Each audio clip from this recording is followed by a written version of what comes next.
Hello, everyone out there in the digital land. It is Light the Torch ceremony for the Wandering Heart, and I have the fabulous author here. Dani James, can you please tell us a little bit about you, where you're from, and the background for this book? Yeah, sure. So, my book is loosely based on my traumatic brain injury that I had Yes. 10 years ago. Wow. So it's a very personal story. And Yes. the whole reason that I felt to put it on pages and for people to read was I talked about this story multiple times on podcasts when I've been Mhm. on those, and I Mhm. saw how inspiring it was for the people. And Mhm. that's when I realized that I should make this into a book because not everyone learns in the same way, the same format.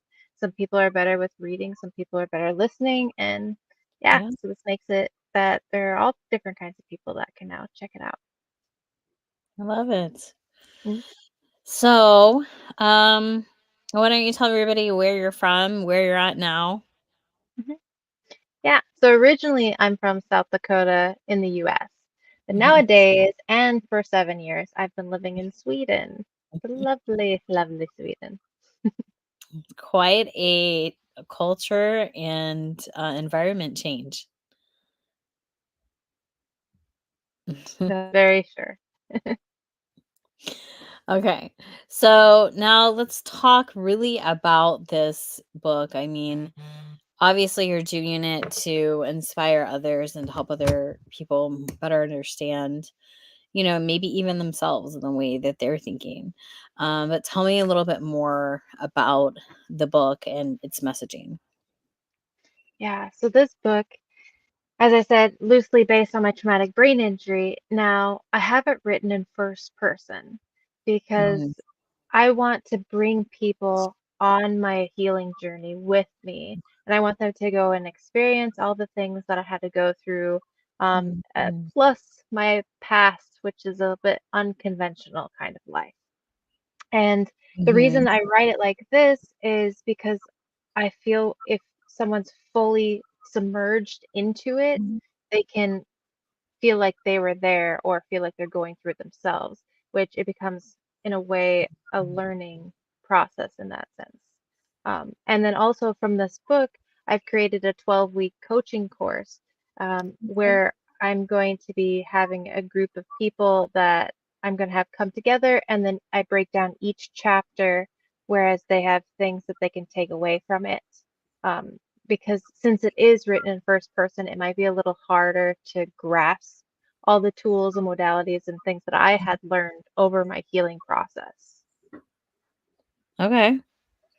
Well, that seems very helpful. So, if you're listening out there, I hope you understand that she's telling you she has an entire course. So, if you read through this book and you think, oh my gosh, this makes a whole lot of sense to me, or I think that I would like to, really walk through this journey or learn from this path, you definitely need to be reaching out to Dani and connecting, because maybe you can be part of this course that she's doing, or a future course. Mhm. So, what is really the messaging, but what's the takeaway that you're hoping a reader takes away from this book, The Wandering Heart? Yeah.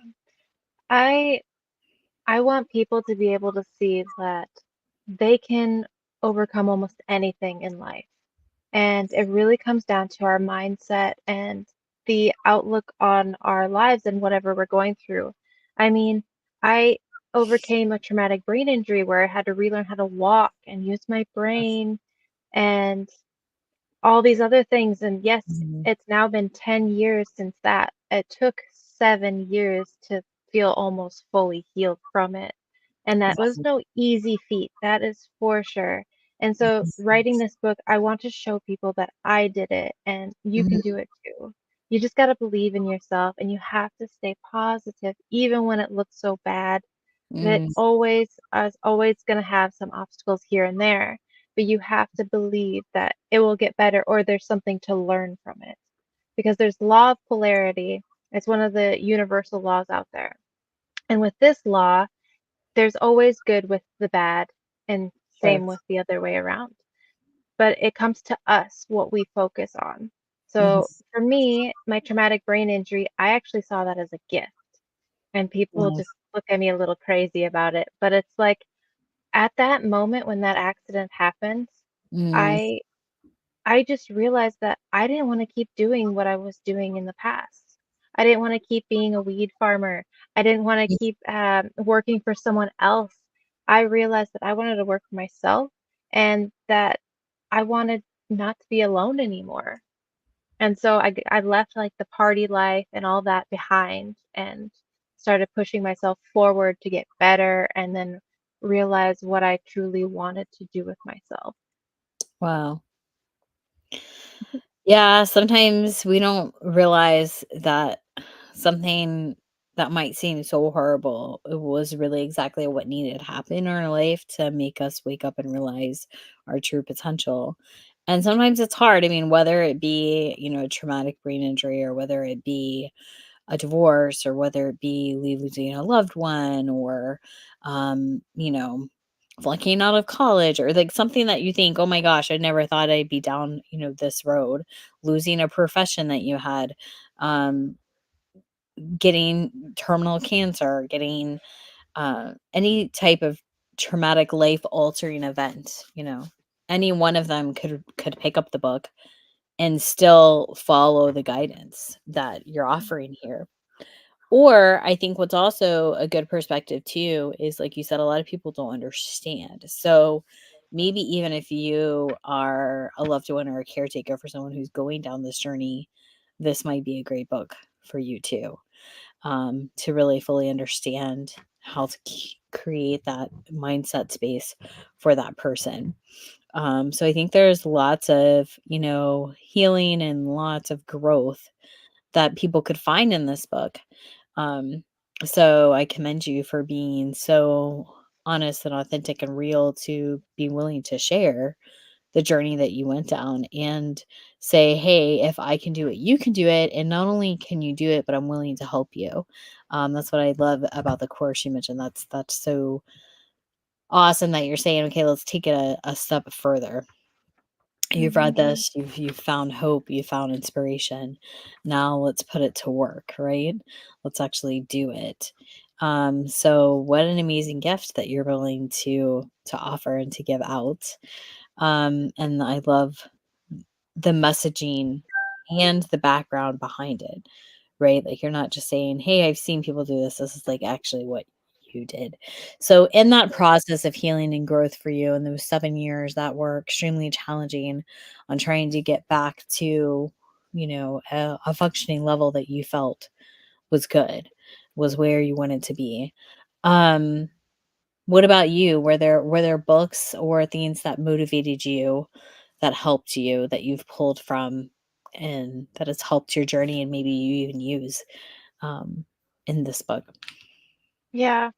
So as I was healing, my brain was not fully there. Mm, And it wasn't until a couple years ago that someone reached out to me when I was doing one of the podcasts and they said, "Oh, did you reach out to Facebook groups for traumatic brain injuries?" And I spaced that. I didn't even think about looking for that because when you have a brain injury, that's like the mhm. last thing you're thinking of is thinking of things or Yeah. or ways to help yourself really. So what happened with me was I actually listened to my inner self. And it was I think 3 days after a coma coming out of there, I heard Mhm. this inner voice say, "This is but a moment." And then that's what drives me to keep pushing forward. And then it was, I think, a couple Mhm. years yeah, these last couple years that I actually looked more into mindset and how important it is. So I actually started studying at Procter and Gallagher Institute. And so I've been studying and studying and studying every day with that, and I've learned tremendous amount of stuff. And that is something that I've also put in this book because I see how how much potential it has to help so many. And I Wow. realized that I was kind of doing some of it that I was learning now Mhm. that I just subconsciously was doing in the past to help myself. And then I've also have had a few different other mentors here and there that have helped me with spiritually, mentally, and helped me realize how important it is physically. So that's why I've also become a mind and body coach, because I realize just how important mind and body are with Yeah. keeping them connected and healing, because that was what I learned on my journey as well as I healed. Wow. That is amazing. And I don't even know how to imagine the road you walk down, to not only heal from that, but to take it one step further and say, I'm going to expand my mindset and understand how my mind works and how it interacts with my body and my soul, and how can I control those things. Most people would give up or just be willing to accept being able to walk again, or being able to talk again, or being able to eat again. And it's a journey. I know back in 2012, my husband had a major surgery, and we didn't really know going in like how long that recovery time was going to be, and it didn't take nearly 7 years, but just those literally 8 months of watching him trying to learn, like you said, to walk again and eat again the right way, and even process information, was long and hard. I can't imagine doing it for 7 years, because I know those were probably the longest 8 months of our life. Um, and we still have, little hiccups and battles, even now, every day sometimes. Um, but it did forever change our mindset and our perspective of life, right? Like you said, you knew from that point on, like, you wanted something different. It had to be different. And it does. Sometimes when life slaps you in the face like that, it changes the way you look at things forever. So, but I love that you've put a positive spin on it, that you said be positive, continue in a positive manner. And it really is all the way that you look at things that really determines your outcome.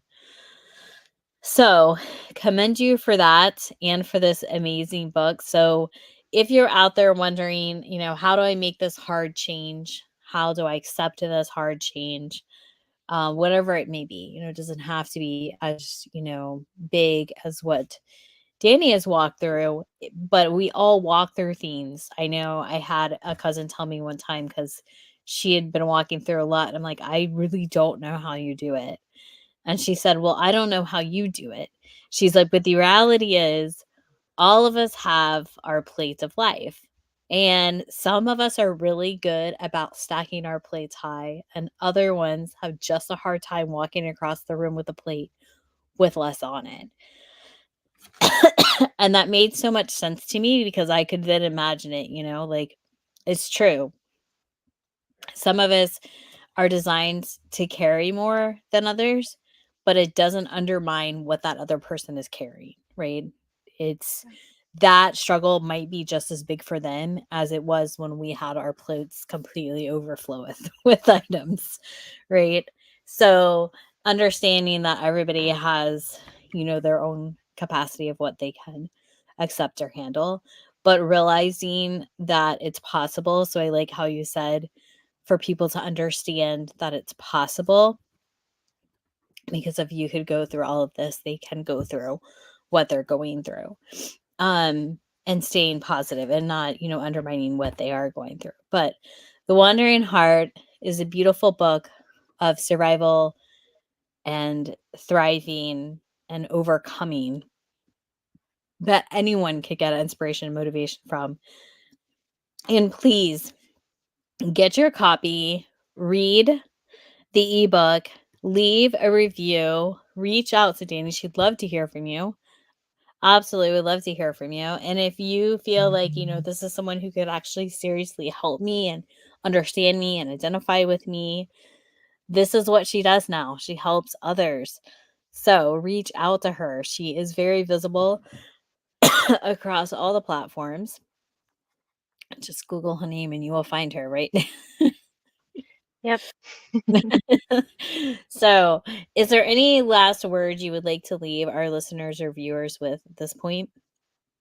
Yeah, I should probably say I also have a travel blog, so you can look for me at Misfit Wanders as well, misfitwanders.com. And then let's see, I want everyone to realize that this is a mantra that I used as I was healing. And I said, slow and steady wins the race.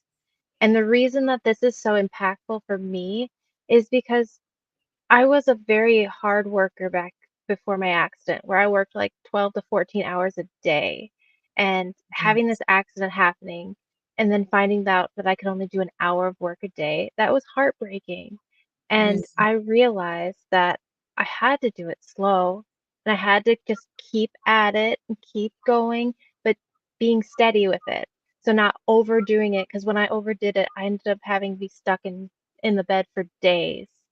mm. So this is just something that I think we become so hard on ourselves when we're not capable like we used to be, or we compare our present self to our past self.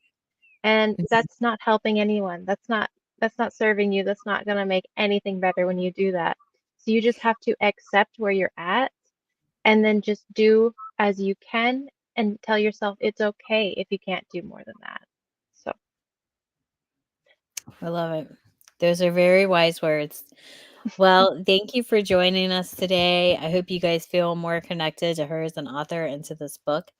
Go get your copy of The Wandering Hearts, available on Amazon. Very soon be available in paperback version with all the retailers, but go ahead and get your ebook download now.